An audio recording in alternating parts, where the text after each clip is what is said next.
La cifra total de muertos en la Franja de Gaza superó los 29.000. La ofensiva continúa centrada en el sur en Han Yunis y en el centro en Deir al-Balá, donde numerosas personas resultaron heridas. Esto tras el ultimátum de Israel a Hamas de invadir Rafah si todos los rehenes no son liberados antes del inicio del Ramadán. Yulia Navalnaya, la viuda del líder opositor ruso Alexei Navalny, aseguró que continuará con su lucha contra el Kremlin, tras acusar directamente al gobierno de Vladimir Putin de la muerte de su esposo, cuyo cuerpo solo será entregado a la familia hasta el 4 de marzo. La Torre Eiffel se mantuvo cerrada al público este lunes en medio de una huelga de los trabajadores de la empresa que la gestiona. El paro podría prolongarse durante los próximos días, por lo que han pedido a los visitantes que se informen antes de asistir. Buenas tardes para todos, bienvenidos a esta emisión de Noticias en France 24. Soy Valentina Torres Sánchez. Damos inicio en la Franja de Gaza, donde ya son más de 29.000 los muertos desde el inicio de la ofensiva israelí y los ataques continúan en el centro y el sur del enclave. Más temprano, bombardeos en Deir al-Balá dejaron numerosos heridos y el gobierno reiteró su ultimátum a Hamas, asegurando que lanzará su operación terrestre en Rafah si todos los rehenes no han sido puestos en libertad para el inicio del Ramadán el 10 de marzo. El informe es de Albert Naya. En un mensaje de unos segundos, el gobierno de Netanyahu dejó claras sus intenciones. The world must know, and Hamas leaders must know.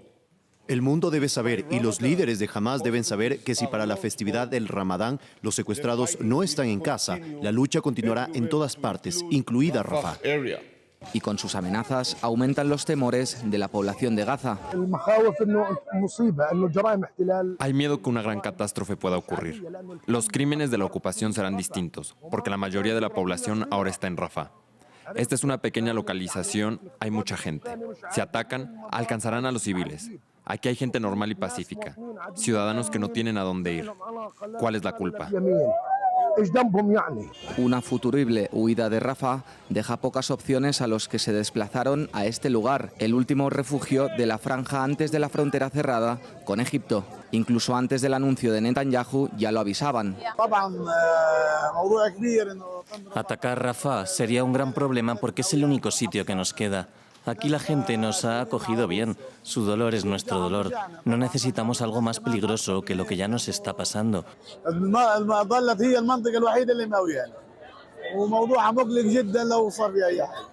Y Rafah es el único lugar seguro que nos queda.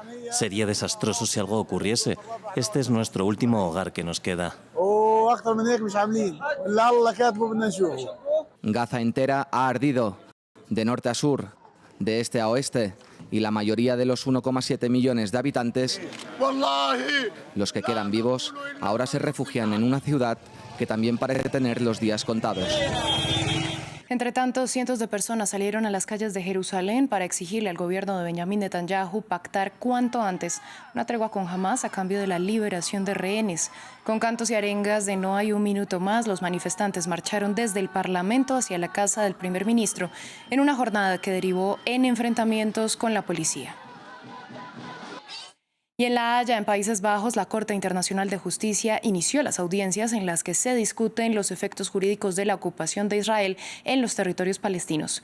Al inicio de la primera jornada, el ministro de Asuntos Exteriores palestino, Riyad al-Maliki, culpó a Israel de estar llevando a cabo un genocidio en la Franja de Gaza. Desde hoy, por una semana, las delegaciones de más de 50 países y 3 organizaciones participarán en las sesiones.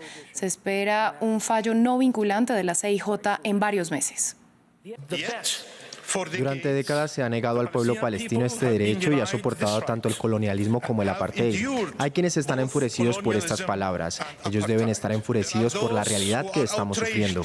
En terreno diplomático, Israel declaró persona non grata al presidente de Brasil, Luis Inácio Lula da Silva, luego de que el domingo el mandatario brasileño comparara lo que hace Israel en Gaza con el holocausto judío.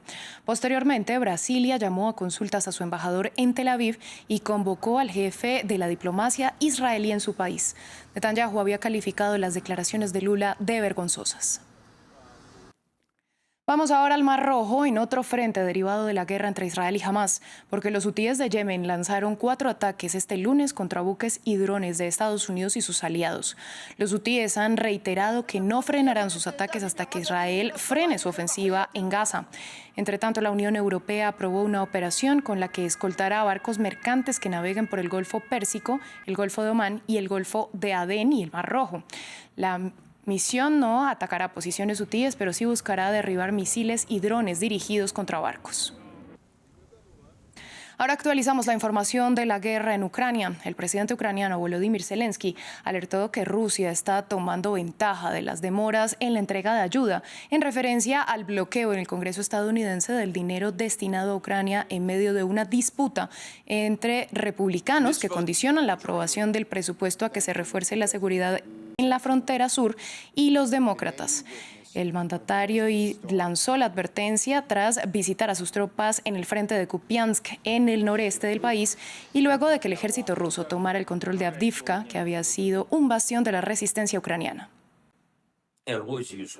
Ahora la situación es extremadamente difícil en varias partes de la línea del frente, exactamente donde las tropas rusas han concentrado el máximo de reservas. Están aprovechando los retrasos en la ayuda a Ucrania y este es un asunto muy delicado. Aprovechan la escasez de artillería, la necesidad de la línea del frente de defensa aérea y de un mayor alcance de nuestras armas. Ahora vamos a Rusia, donde la muerte de Alexei Navalny sigue en el centro de la escena. Portavoces del opositor anunciaron que las investigaciones sobre el cuerpo podrían durar al menos 14 días, mientras que a través de un mensaje en redes sociales, Yulia Navalnaya reafirmó su compromiso para continuar con la lucha de su esposo. Mientras tanto, Francia llamó a consultas a su embajador y la Unión Europea y Estados Unidos anunciaron nuevas sanciones contra Moscú por este caso. Ramiro Cuellar Verena nos cuenta más. La muerte de Alexei Navalny sigue resonando en Europa. Yulia Navalnaya, esposa del opositor ruso que murió en una cárcel del Ártico, fue recibida en Bruselas por los cancilleres de la Unión Europea. Previamente, Navalnaya emitió un mensaje dirigido a los seguidores del difunto. He estado al lado de Alexei durante todos estos años. Estaba feliz de estar cerca de él y apoyarlo. Pero hoy quiero estar cerca de ti, porque sé que no has perdido menos que yo. Alexei amaba a Rusia más que a nada en el mundo. Amaba a nuestro país, a usted. Creía en nosotros mismos, en nuestra fuerza, en nuestro futuro. Su creencia era tan profunda y sincera que había estado dispuesto a sacrificar su vida por ello. Tendremos suficiente de su enorme amor para continuar con su causa durante el tiempo que sea necesario. El Consejo de Asuntos Exteriores estudia un nuevo paquete de sanciones contra Moscú, el número 13, impulsada por la muerte de Navalny. Como Unión Europea ya hemos introducido sanciones de derechos humanos en los últimos 2 años en respuesta a las violaciones masivas de los derechos humanos en Rusia por parte del presidente ruso. Y a la luz de este sistema de sanciones, la muerte de Alexei Navalny no solo seguirá preocupándonos, sino que también iniciaremos nuevas medidas de sanciones en consecuencia. Las suspicacias sobre el fallecimiento de Navalny continúan.